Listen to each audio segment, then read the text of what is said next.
at the hub. Here we are. So I heard we're the odd couple. Yeah, it's from the people from. We have to give them a shout out over People think that I in pick on Albuquerque. Bruce, and Bruce has just got yeah. We're just like the odd couple. So if you don't know what the odd couple is because you're, I don't know, Under 90.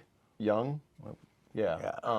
They had a movie. I think they redid it. Yeah, they did. Like somewhere in the 2000s, maybe not. I don't know. But anyways, Walter Matthau It's people that are slightly different, but they tend to get along. and Jack Klugman. Yes, is that who it was? Yeah. Oh, that was Grumpy Old Man. Was that Grumpy Old Man? Who was? I don't remember now. It was Jack. It was Jack Lemmon, I think, and the other guy. And yeah, I can't remember who it was. Oh yeah, but anyways, yeah. So Yeah, we'll look that up. interesting kick. But We thanks for the input from the guy from actually Mexico. like each other. It's okay. Well, you just touched me. Yeah, we normally do. Better watch so, out. Just backhand you. Today, we're going to talk about, and we just started to talk about just for 1 second because you didn't know we were going to Bruce talk about is fired up, man. this. I wanted to is talk about the fired gun up. panic. So this is going to be called Gun Panic, July 23rd, which happens to be today. We don't have to worry about pre-recording anything You today. think We're there's not shooting. seriously a gun panic? Well, Yes. today actually the show goes up on the 24th. Okay, but I already printed it 23rd. Well, okay, so we record this the day before. Yeah, this one we do the day before. Okay, what we mean by that, it's a. If anybody's been watching the gun business, I think it's supposedly up 80% or 90%, something like that. Most stores have nothing. So people are panicking and they're hoarding and buying things. And normally it would be good for business, but it's not. Sounds like toilet paper, huh?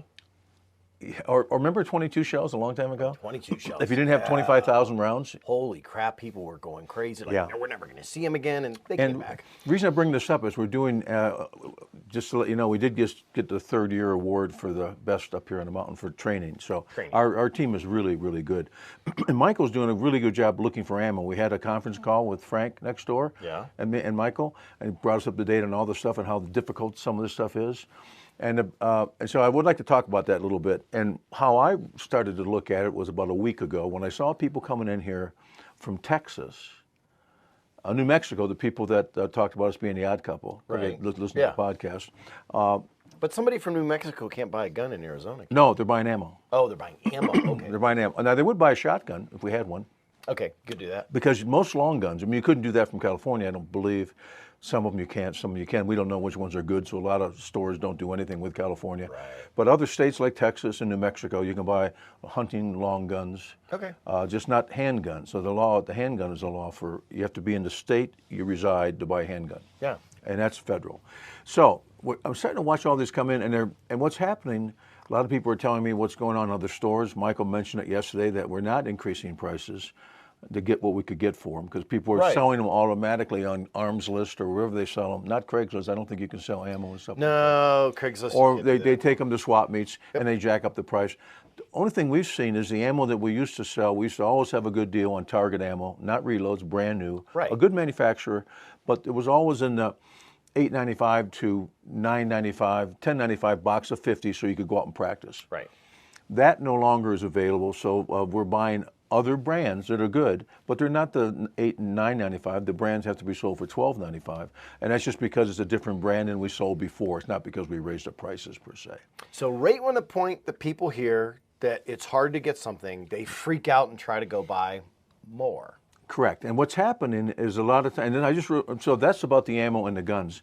And people, and I think you and I discussed this, or Michael and I talked about it a little bit yesterday too. I think close to 40% of all new gun sales now, which is driving this, are people who never had guns before. So they don't know what they're buying. Right. And they don't know what they're getting. And so, and now it's filtering over into the classes. And we take extra care making sure that people get the right gun. Right. Well, that's kind of out the window. Because now we have people that are buying guns everywhere, and they're not buying them from their local professional gun shop. They're buying them from some larger chains that care more about selling something than they care about getting the right thing. Right. And that's how this started now. Yesterday was the straw for me, the last straw. So we're booked up now basically through August on our classes. You're going to do so many. Right. And we can't increase the sizes of them because they're 1 and 2 people. Because if we do that, then we don't Social give distancing. and we don't give that quality that got us so There's far. that too, yeah. And so these people came in and bought guns, new guns, and at another place I'm not going to mention, which is fine, normally. But since they didn't know anything about guns per se, and they bought a couple guns that they really can't use, how they decide they want to use them. So I can also we also do the one-on-one class with their guns. Right. So they brought the guns, and they're both basically identical, except one was a 380 type, one was a 9, but the guns were physically identical, except for the caliber. That's how they come apart and everything. So it wasn't a big difference. The problem was neither one of them wanted to use them the way that wouldn't work for them the way they want to use the gun. They needed special holsters to protect the trigger. Okay, and they didn't. Well, how can I want to put this in my pants? I just want to throw this in my pants. Yeah, and then the other thing is they weren't comfortable, and they'd already bought these two guns, and I guess they took them out and tried to shoot them with some friends, and their friends recommended to come in here. Well, that's good. Yeah, so hey, that was look one at the good thing. sides. Their friends went, we're not the professionals at training, so why don't you go get some? But they want them training. for specifically defensive use, Right. not for target. Right. And they're not comfortable with leaving one ready to go in the chamber. And if you don't have one in the chamber, and if it's a defensive gun, it takes two hands to get it ready, and you may not have that time, a third of the time. So it's not working out. So what happens when they do things like that is they'll end up with a gun that they can't really use, or end up having to sell it. It's going to cost them money for that. Right. Or they're going to do something that they may do it the wrong way, and it may not live up to what they need it for. It's like buying the right tires for the job, especially on all your motorcycle racing stuff. Imagine having the wrong tires. And it's the same thing with these guns, except that this is really serious to me. I take it really serious. I don't want somebody to have the wrong gun. And most professional shops, we've been doing this for years, and other professional shops talk to people a little bit about, especially if they offer training, because they know they're going to try to not get stuck, but they want to finalize, make sure everybody's trained correctly. And I think you and I talked about this, and it rolls over to CCW. And I thought of this the other day when this was stewing in me. I'm trying to figure out what we can talk about and talk about this. But the thing that bothered me was this is a state that allows you to carry without a permit. Right. Okay. And there's 9 states now, I think, that allow that. I think 4 of them you have to be a resident. Other ones they don't care, like here. You could be as long as you're 21 and legally can own a gun. Right. But what people don't realize, they get these guns, they start carrying them. Either they carry them open, which we both think is not a good idea for personal defense, because you're getting involved in things, except when we're out hunting and walking in the middle of nowhere. But when you're around people, we like them concealed. So they don't realize, by them carrying that gun, whether it's concealed or open, they've signed off on the fact that they knew all the statutes and laws. Right. They didn't get any training. Right. So I'm thinking to myself, wait a second, all these people running around with guns, and they don't have any training on what they can do and what they can't do about it. So it's important that even if you're not going to go to different states, you take a concealed class someplace, even as long as you're a shooter, even if there's no shooting there. Right. And you get updated on what some of your responsibilities are, so it starts to click off when you think about it. So I was thinking about that when I got into this, but people coming, buying ammo that they don't need. Well, one guy even told me, I think I have 15,000 rounds now, I'd like to get another 3,000 or 4,000. Or they'll come in, and we're not fighting over blocks at 22 yet. Right. But as it gets short, they're buying these guns and they can't get ammo for them. And then Michael mentioned, I think there's no primers. So the manufacturers can't make, because the primers are shortages, because they cut way back. Whatever happened, they can't keep up quite as fast. Oh, and I got the feeling from this was going to get a little bit worse on this. So that's why I wanted to talk about this, maybe explain to people a little bit. Be careful and watch this price gouging thing. You know what stuff is supposed to sell for. If it's a different brand, it could sell for a couple of dollars more because it costs more. But if it's a brand you were buying before for $12.95 and now it's $24.95. But keep in mind, if somebody is a private individual selling a gun they want to sell it for $200 over what you think the market value should be, you don't get to go bash the crap out of them. No. Tell them that they're unethical and it's their gun. Okay, that's a little different than a retailer selling a gun and uniformly going, okay, now I'm going to raise all the things by 50% because you can't get them anywhere else. Yeah. Then you're dealing with a retailer. I mean, there is supply and demand. Retailers got to play, but you don't get to attack somebody because they're like, well, I've got an AR-15. Everybody wants an AR-15, so I'm going to sell it for $1,000. And if somebody wants to spend it, it's only a $400 gun, but I'm going to sell it for $1,000. If somebody wants to spend $1,000 on it, it's worth $1,000. And if you think about it, there's a lot of small dealers that aren't going to be getting any guns at all. Right. Or a lot less guns than they had before. So before, if the dealership on a certain shotgun or something, it was $250. That's what they were selling for. But the retail on it was really $300. And now, if this little guy, if he can only get one instead of 10, And he's selling it for $350. he's going to at least hold retail for it. Yeah, at least. But that holding retail for it would not be, even though he's $50 more, he's only selling 1/10 as much.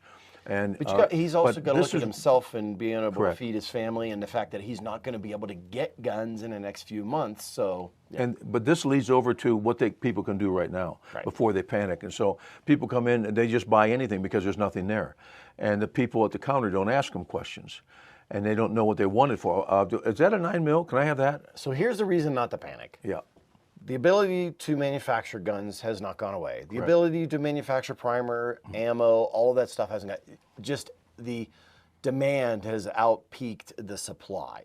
So it will catch up. Just relax. Yeah, and I think what you can do, if you think about it, sometimes we try to be prepared for things, pushing the envelope. We've talked about this. Any kind of training is better than no training, of course. But just a certain thing, like having a gun, and it doesn't make a difference if it's a fancy gun or not, or if it's a shotgun. If we have something we can defend our home with, we're going to be prepared for 95% of what could happen to us rather than not having. So why I'm bringing that up, a lot of these people may already have a gun and they want to get a second or third.